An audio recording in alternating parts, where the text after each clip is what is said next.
मैं डॉक्टर प्रशांत आप सभी का शिवराज स्कूल ऑफ योगा इस यूट्यूब चैनल पे स्वागत करता हूं।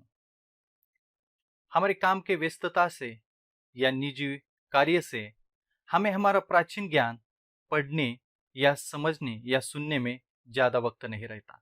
इसलिए मैं उपनिषदों को एक कथा के माध्यम से आपके सामने ले आने की कोशिश कर रहा हूं।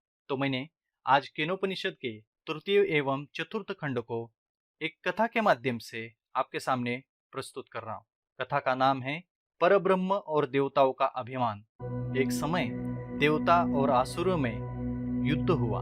उस युद्ध में परमेश्वर परब्रह्म के कृपा से देवताओं को विजय मिली। परमेश्वर तथा शास्त्र की मर्यादा भंग करने वाले असुर इस युद्ध में हार गए।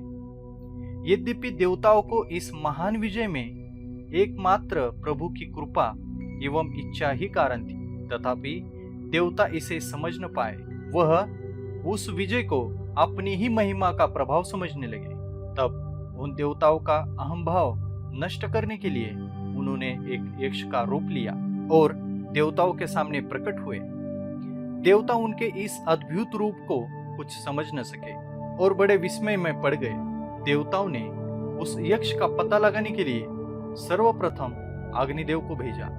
यक्ष ने अग्नि से पूछा, आप कौन हैं? अपना परिचय दीजिए।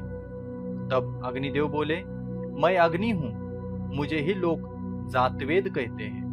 तब यक्ष ने अग्निदेव से पूछा, आप में क्या शक्ति है? तब अग्निदेव ने कहा, मैं चाहूं तो इस पृथ्वी पर जो कुछ भी है उसे भस्म कर सकता हूं। तब यक्ष ने अग्निदेव के समक्ष एक तिनका रखकर उसे भस्म करने के लिए कहा, परंतु अपनी पूरी शक्ति लगाने पर भी उसे जलाने में असमर्थ रहे। तब अग्निदेव वहां से लौट गए और देवताओं से कहा कि इस दिव्य यक्ष को मैं जानने में असमर्थ रहा। तब सभी देवताओं ने वायुदेव को भेजा। यक्ष ने वायुदेव को परिचय पूछा। वायुदेव ने कहा, मैं प्रसिद्ध वायुदेव हूं, मुझे ही मातृश्रवा कहते हैं। यक्ष ने पूछा, आप में क्या सामर्थ्य है? वायुदेव बोले, इस पृथ्वी पर जो कुछ भी है मैं उसे उड़ा ले जा सकता हूं। तब उस यक्ष ने उनके सामने तिनका रखकर उसे उड़ाने के लिए कहा, परंतु अपनी सारी शक्ति लगाकर भी वायुदेव उसे उड़ा सकने में असमर्थ रहे। वो भी लौट गए।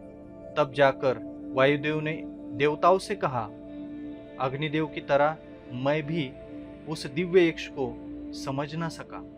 तो सभी देवताओं ने अंत में इंद्रदेव को भेजा, परंतु इंद्रदेव के वहां पहुंचने से पहले ही यक्ष अंतर्ध्यान हो गए। तब इंद्रदेव उसी आकाश में स्थित अतिशय शोभामयी भगवती हेमवती उमा देवी के पास गए और उनसे पूछने लगे, वो दिव्य यक्ष कौन थे? भगवती उमा ने कहा कि वे दिव्य यक्ष प्रसिद्ध परमेश्वर परब्रह्म थे।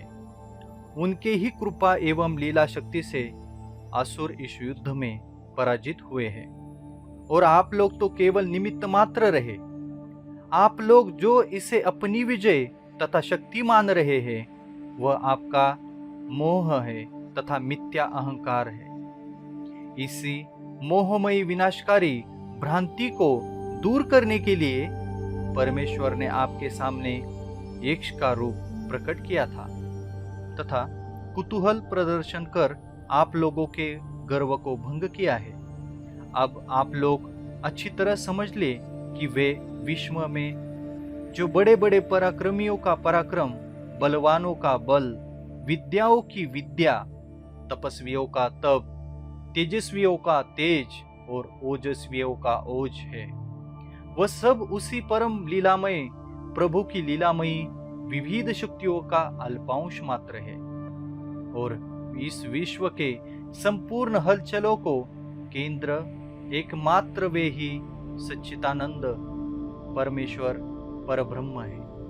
प्राणी का अपनी शक्ति का अहंकार मिथ्या ब्रह्म मात्र है। भगवती उमा के वचनों से इंद्र की आंखें खुल गई। उन्हें अपनी भूल पर बड़ी लज्जा आई। उन्होंने लौटकर सभी देवताओं को संपूर्ण रहस्य बतलाकर सुखी किया। इति केनोपनिषद समाप्ता।